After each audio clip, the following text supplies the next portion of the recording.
From Studio 2 this morning, it's time for Tech Talk with Matthew Dickinson. Good morning, Matthew. Welcome to the second day of autumn, Tony. Great to see technology still on the radar. Yeah, lucky for us. Now, first question is, how do you stop security guards on duty at quarantine hotel super spreaders of COVID-19? Well, look, a few things come to mind that I won't say on radio, Tony, given the past experience with security guards down there. But one of the solutions from the Victorian government is possibly to turn the security guards into robots. Well, not actually turn them into robots, but use robots instead of security guards. Now, it is something that's been used over in the US, and the incident that I remember the most is during the US Open Tennis Championships. They were used for surveillance around some of the motels that the players were staying at and some of the people that were allowed to go to the US Open. Obviously, there were practically no spectators allowed at the US Open. But in terms of getting some surveillance around there, then the robots, who are a little bit shorter than most humans, they're about 158 centimetres tall. They've got 60 different sensors on them, 360-degree cameras, and heat and temperature features on them. So they can basically take care of a lot of the first, kind of processes that you might need for perhaps police or security guards in a hotel. So the idea is, if they see a door open and a person come out, they can alert the security people, the real life security people monitoring what's going on to this. They can check for ID. They can use facial recognition to check for ID. So they can take care of some of the basics that security guards would do. And being robots, they're just going to follow their instructions. If they're told not to let people out, they won't let people out. If they're told just to basically go through and check the corridors, don't take the people out shopping, don't go and have some fun with the people in the motel, then they're going to do that. So they just take care of some of that basic administration, and then they leave the real security guards to monitor remotely. And if they need to then be activated, then certainly the people can come in and help out. So it's not a bad solution. They still cost money, of course. And the example in America was that during all of last year, the robots were used across not just the US Open, across a range of motels for about 3.5 million hours, and they still cost about $50 an hour to run those robots. But again, paying security guards would cost a similar amount of money, you'd think. As long as you can keep those security guards from falling asleep, that'll be the most important thing. Well, that is around the advantage of robots, isn't it? They don't tend to take lunch breaks, they don't have a sleep. They don't nod off on the job. No. Anyway, so Matthew, the man who's into EVs, electric vehicles. So what should you buy if you want to run your microwave, God forbid, from your car?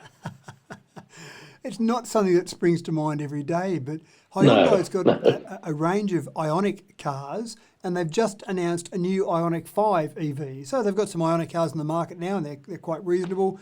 But one of the advertising features of the new Ioniq is it's got a 400 kilometre range, and it can power your microwave, which sounds quite interesting. I'll get to that in a moment, but it is certainly performance packed, and it's got gadgets all over it. It's got an augmented reality heads-up display. So it doesn't just show you the speed, it shows you various surroundings. It might show you where you might need to turn next on your heads-up display on your windscreen. So I can see this happening more and more with cars, getting that augmented reality. We see that with iPads, for example, but getting into cars I think is quite exciting. It's got a solar roof, and I'll get back to that in a moment as well. And basically the idea is that it's really trying to take all the Tesla-ness away from Tesla and basically inject into other cars. Tesla's well known for the technology they've got in their EVs, and Hyundai is trying to really match them gadget for gadget, if you like. So the first thing is the ability for it to have basically some power points on the car. It's got an internal power point, an external power point that you can plug normal devices into. You could plug a microwave into it. You could plug a hairdryer into it.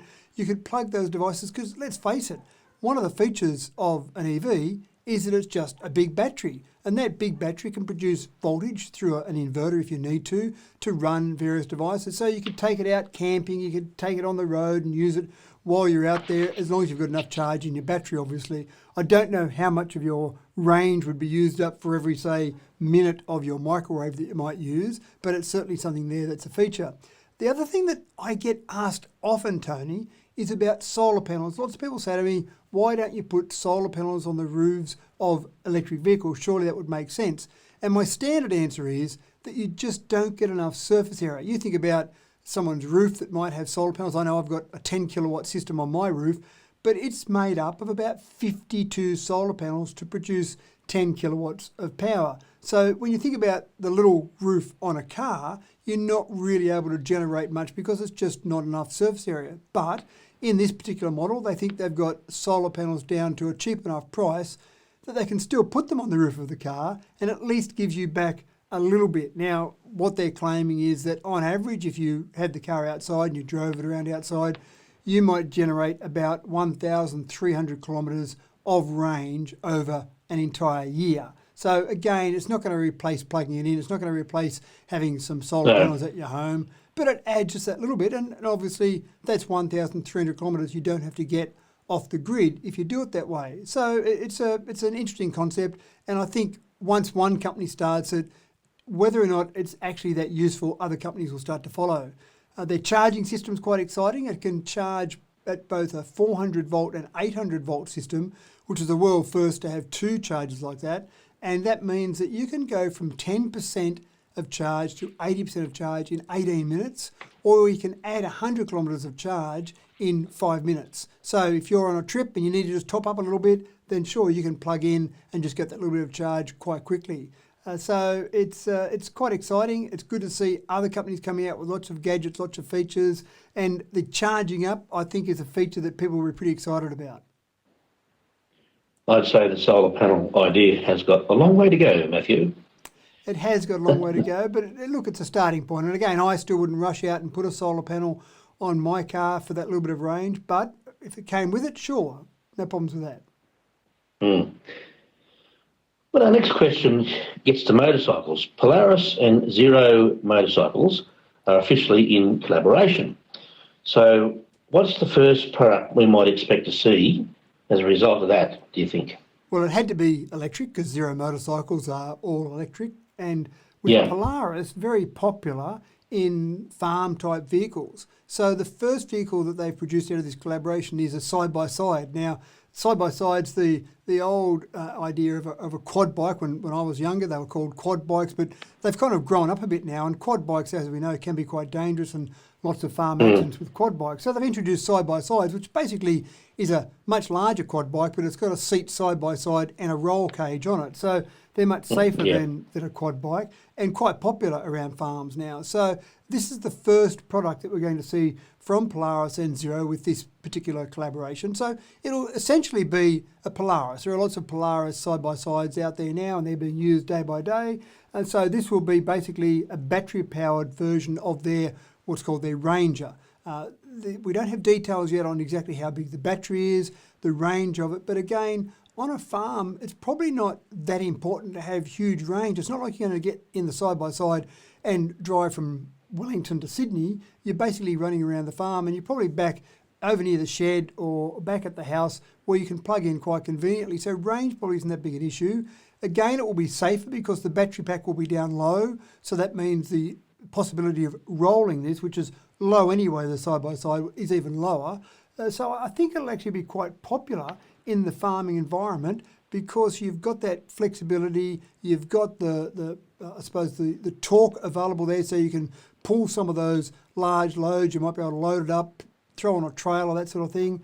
So I'm pretty excited to see when this comes out.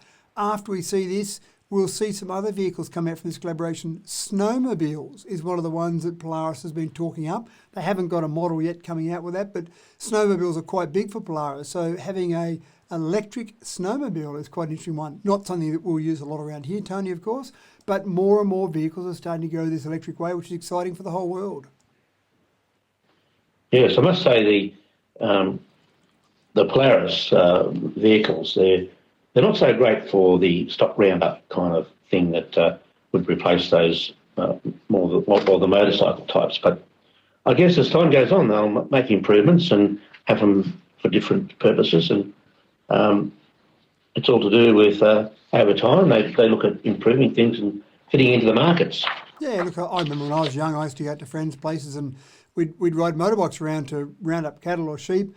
And it wasn't that unusual to end up in the dirt when there'd be a stump on the ground or some large rocks. So I think it's probably a safety aspect. It's probably not as convenient on a side-by-side, but the safety aspect's a big part of it. Absolutely. And you've been listening to Matthew Dickinson with Tech Talk on Binge 91.5. Stick around this afternoon for the last edition of the day. And in the meantime, it's back to Angela and all the great music and information. Thanks, Tony.